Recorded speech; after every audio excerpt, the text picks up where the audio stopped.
여기에 27일 프랑스 매체 RMC 등에 따르면 현지에서도 이강인 출전에 관심을 보였는데요. 엔리케 감독에게 미드필더 비티냐와 공존을 묻자 좋은 선수들은 한 팀에서 같이 뛸 수 있다.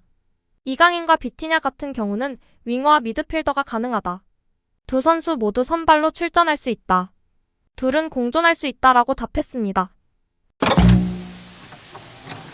파리 생제르맹은 29일 프랑스 파리의 파르크 대 프랭스에서 뉴캐슬과 유럽 챔피언스리그 조별리그 F조 5차전을 치를 예정인데요. PSG는 현재 2승 2패 승점 6점으로 2위에 자리해 있습니다. 3위 AC밀란과의 승점 차는 1점이며 최하위 뉴캐슬과는 2점 밖에 나지 않는 상황입니다. 승리할 경우 다른 경기 결과에 따라 16강 진출을 확정지을 수도 있지만 패할 경우 순위가 내려갈 수도 있는 매우 중요한 경기입니다. 베스트 전력을 가동해야 하는 경기, 현지에서는 이강인이 제외될 것이라고 전망하고 있는데요. 유럽축구연맹이 27일 공식 홈페이지에 공개한 예상 라인업에서는 이강인 대신 비티냐의 이름이 포함됐습니다. 유에파는 루이스 엔리케 감독이 4-3-3 포메이션을 가동할 것이라 전망했는데 베스트 11의 면면은 지난 25일 AS 모나코와 리그앙 홈경기와 비교해 최전방 스트라이커 한 자리를 빼고 똑같습니다. 곤살로 하무스를 대신해 랑달콜로 무아니가 나서 킬리안 음바페, 우스만 덴벨레와 함께 프랑스 국대 3톱으로 이룰 것이라고 예상했습니다. 허리진에는 파비앙 루이스, 비티냐, 마누엘 우가르테가 자리할 것으로 전망했습니다. 포백은 노르디 무키엘레, 리카 에르난데스, 밀란 슈크르니아르, 아슈라프 하키미가 이루고 골무는 지안루이지 돈나룸마가 지킬 것으로 예상했습니다. 다른 매치의 전망도 다르지 않았는데요. 영국 스포츠몰은 부상자가 많은 PSG는 모나코전 라인업과 크게 변화를 주지 않을 것이라고 했습니다. 스포츠몰은 포메이션과 라인업 모두 AS 모나코전과 같을 것으로 전망했습니다. 하무스가 최전방 공격수가 나설 것으로 예상했습니다. 뉴캐슬 지역지 뉴캐슬 툰스의 예상도 같았는데요. PSG가 AS 모나코전과 같은 라인업을 들고 나올 것으로 전망했습니다. PSG는 AS 모나코전에서 무려 5대2 대승을 거뒀습니다. 이날 이강인은 벤치에 앉아 경기에 나서지 않았습니다. 음바페에 의존했던 다른 경기들과 달리 무려 5명의 선수들이 골맛을 봤습니다. 특히 기존의 4위에 비해 파괴적인 모습을 보이고 있습니다. 공교롭게도 4-3-3 전술이 전면에 등장한 AC밀란전과 AS 모나코전에서 이강인은 모두 벤치에 앉았습니다. 이강인 입장에서 설상가상으로 측면과 중앙을 모두 커버할 수 있는 마르코 아센시오마저 돌아오는데요. 아센시오는 4-3-3에서 3톱의 측면과 중앙을 모두 소화할 수 있는 선수입니다. RMC 스포츠는 아센시오는 부상당하기 전까지 엔리케 감독의 주요 무기였다. PSG 합류 후 첫 3경기에서 2골 1도움을 기록하는 등 강한 임팩트를 남겼다. AS 모나코와의 경기에서 복귀했으나 경기에 뛰지는 않았던 아센시오는 이번 뉴캐슬과의 경기에서 복귀하게 될 것이라고 했습니다. 또한 이강인과 비티냐의 공존 여부에 대해 관심이 쏠리고 있는데요. 실제 뉴캐슬전 기자회견에서도 이에 대한 질문이 나왔습니다. 현재 워렌 자이르 에머리가 대표팀 경기에서 부상을 당한 지금 공격형 미드필더 자리에 대한 고민이 큰데 현재로선 비티냐가 중용을 받는 분위기입니다. 엔리케 감독은 이강인의 재능을 인정하며 다양한 자리에 기용 중인데 현재로서는 오른쪽 날개 쪽으로 가닥을 잡는 모습입니다. 이 경우 3톱에서는 보다 직선적인 플레이가 가능한 덴벨레가 우위에 있어 중원 쪽으로 내려가야 하는데 현재로서는 비티냐가 더 인정을 받는 모습입니다. 하지만 엔리케 감독은 좋은 선수들은 항상 같이 뛸 수 있다고 생각한다.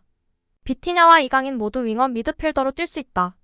둘 다 선발로 나설 수 있다고 했습니다. 공존의 가능성을 열어둔 셈입니다. 파비앙 루이스도 일단 지난 경기만 엄청난 활약을 보였고 그전 경기들에서는 큰 임팩트는 없었습니다. 피지컬이 좋고 활동량이 좋지만 엔리케 감독이 강조하는 볼 운반 및 수비력이 좋지는 못하는 평가를 듣고 있게 해볼 만한 상황입니다. 돌파력도 평범하기 때문에 루이스의 기세가 계속된다면 모르겠지만 일단은 이강인 선수가 객관적으로 밀린다고 보기에는 어려움이 있습니다. 이강인은 현재 최고의 폼을 보이고 있는데요. 이강인은 엔리케 감독으로부터 확실한 인정을 받았었습니다.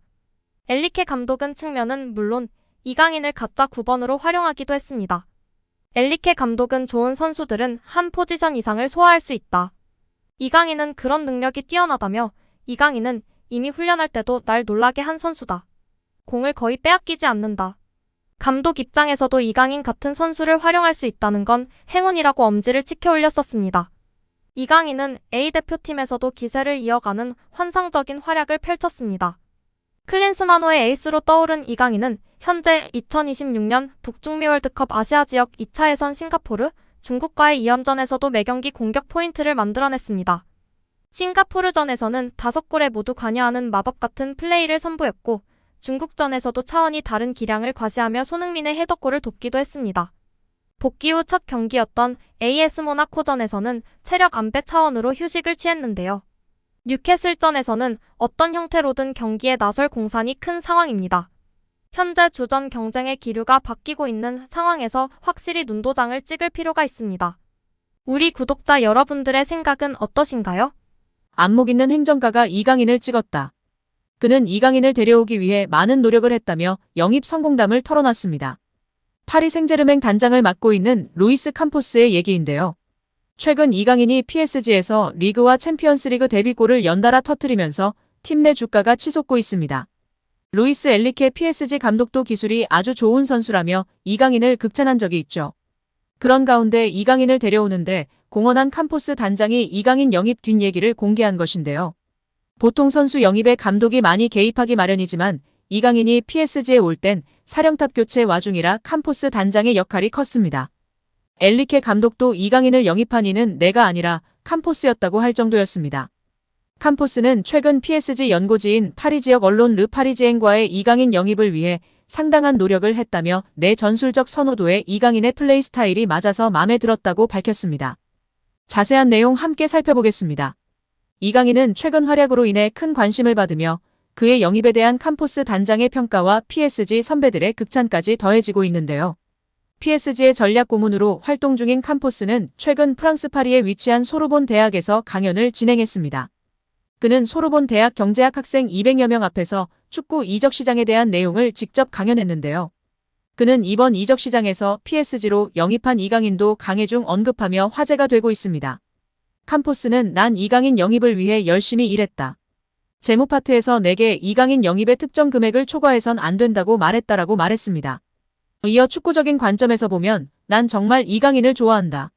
그는 루이스 엔리케 감독이 원했던 선수에 부합한다. 하지만 이강인 영입이 아시아 마케팅까지 영향을 미칠 거라고 생각하진 못했다라고 털어놨습니다. 특히나 이러한 평가는 그가 레알 마드리드, AS 모나코 등에서 영입 관련한 역할을 맡으며 파비뉴, 토마르마, 베르나르도 실바, TMO의 바카요코, 그리고 벤자맹 맨디 등을 영입해 모나코의 2016년도 시즌 챔피언스리그 돌풍을 이끄는 등의 성과를 냈던 사람이기에 더욱 이강인에게 큰 칭찬일 수밖에 없습니다. 오늘 영상은 여기까지입니다. 끝까지 시청해주셔서 감사합니다. 늘 건강하시고 더 좋은 영상으로 찾아뵙겠습니다. 구독과 좋아요도 잊지 마시고 부탁드립니다. 감사합니다.